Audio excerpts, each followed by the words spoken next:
A gorilla eating fruit and a lion cub. Two worlds that should never meet. But today, they share a dramatic encounter. The cub shivers, its eyes welling with tears, collapsing before a potential predator. It's a scene so illogical it's hard to believe. Yet this very unlikelihood gives rise to a story of compassion that transcends all boundaries. It was a midday on the Kadipo savanna, with a soft golden sun blanketed the verdant grasslands, painting a remarkably tranquil picture. A gentle breeze stirred, carrying the scent of soil and young grass. In the shade of an old acacia tree, a mature gorilla named Coco was leisurely enjoying his lunch. He picked up ripe wild fruits one by one, slowly putting them into his mouth. All around him, fallen fruits lay scattered, creating a scene of absolute abundance and peace.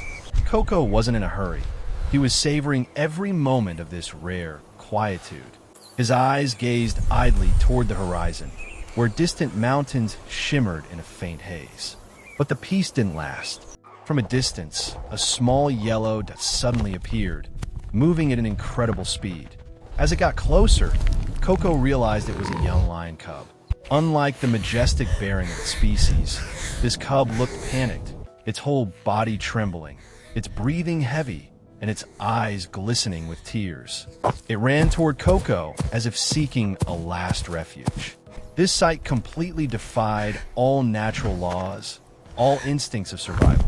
A tiny prey animal was seeking help from a potential predator. This contrast created a powerful sense of curiosity. What had happened to make a lion cub run so desperately? And why had it chosen Coco as its last hope? Each of the cub's steps became heavier. It collapsed a few meters from Coco, its eyes still fixed on him, as if trying to use its last ounce of strength to say something. Coco stopped eating, his eyes fixed on the cub. Coco was an intelligent creature, capable of deep empathy. He sensed the profound desperation in the cub's eyes and gestures. This was no ordinary encounter. This was a plea for help, a silent, yet powerful cry.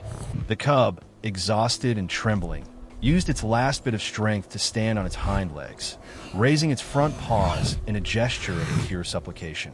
Its eyes, filled with tears and fear, never left Coco's. A weak whimper escaped its tiny throat, a sound that, to Coco, seemed to whisper, "Please save my mother." It couldn't speak, but with all that it had, it conveyed its message.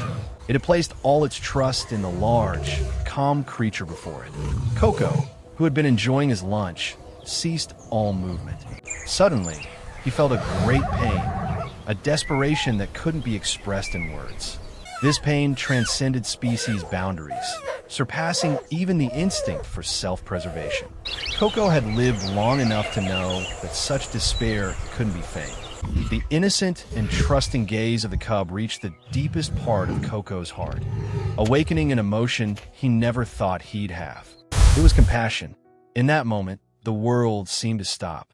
There was only Coco and the cub, two creatures from two different worlds, but connected by an invisible thread of sorrow and hope.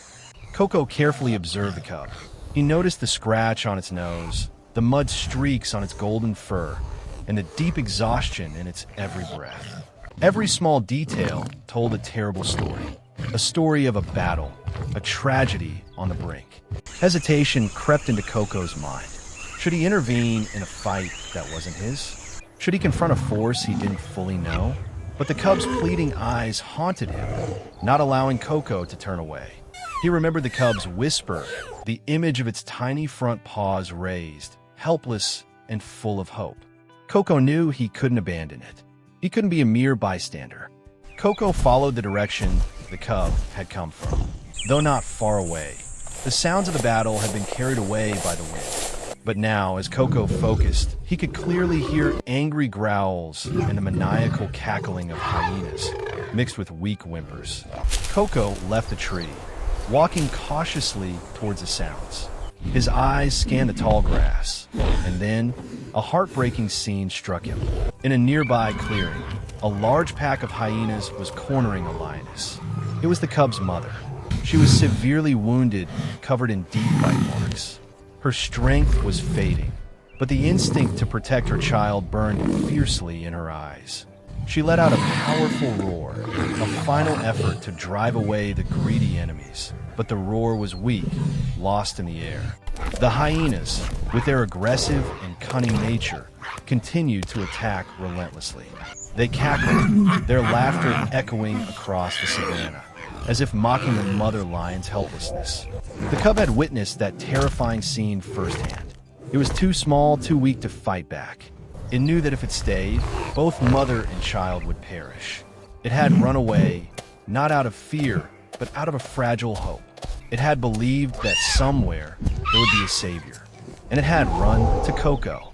That hope, however fragile, had become the only link between life and death. Witnessing the scene before him, Coco's heart was deeply moved. He understood the whole story. The lion cub hadn't sought help by chance. It had seen a warm gaze and a kind soul. It had bet everything on the compassion of a creature it was supposed to fear. Coco knew that his choice was not just about saving an animal, but about protecting a sacred maternal love and a pure faith. Coco no longer hesitated. He knew what he had to do. A brief hesitation flashed in Coco's mind, an instinct telling him to stay out of the fight. Gorillas and hyenas were not traditional enemies. This was not his fight. But then, the image of the cub's innocent, pleading eyes came rushing back. Coco's heart felt a powerful jolt, stirring him deeply. He couldn't let his hesitation hold him back. With a mighty, powerful roar, Coco stood up straight. His roar echoed across the savanna, shaking the very ground. He left the safety of the acacia tree and charged straight toward the hyena pack with unimaginable power and speed. The hyenas, who had been fiercely engaged in battle, froze. Their expressions changed from aggression to surprise and then to fear.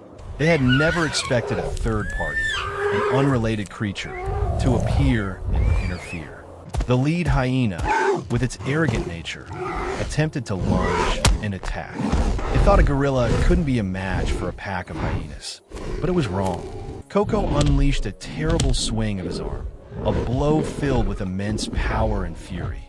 The blow sent the hyena flying backward, yelping in pain and panic. The other hyenas recoiled. Their eyes were filled with terror as they faced Coco's colossal strength. They realized this was no ordinary gorilla. This was a god of war. The confrontation was over in a flash. The hyenas began to huddle together, looking at each other, then at Coco. Their courage and ferocity had been replaced by fear. They understood that if they continued, they would pay a heavy price. Though exhausted and wounded, the mother lion still managed to struggle to her feet. Seeing Coco standing by her side, a strange surge of strength rose within her. She roared again, the sound faint but full of resolve, and stood shoulder to shoulder with Coco. In that incredible moment, a gorilla and a lion, two species that would never cross paths, let alone cooperate in the fight for survival, became allies, driving away their enemies together. The sight was so extraordinary, so unexpected, that the hyena pack was completely demoralized. They fled in disarray, their maniacal cackling now just a panic yell. The savanna returned to its usual quiet, but it was no longer a simple silence. It was the silence of gratitude and redemption. The mother lion collapsed, panting, but she had survived. The cub rushed to her, nuzzling into its mother's embrace, its tearful eyes filled with happiness and gratitude. It looked back at Coco with a deep gaze, as if trying to say thank you. That look was more than just gratitude. It was the promise of a silent friendship. Coco quietly watched the mother and cub. Then he calmly returned to the acacia tree. He sat down in the shade, picking up a banana as if nothing had happened. This action showed the humility of a hero who seeks no fame. Coco had done what was right, not for a reward, but for compassion. The story ends, leaving a powerful echo of love, courage, and the belief that even in the harshest world, compassion will always triumph. If this story touched your heart, please leave a like and share your thoughts below. And don't forget to subscribe to the channel and hit the notification bell so you don't miss out on other inspiring stories of love, compassion, and unexpected connections between living creatures.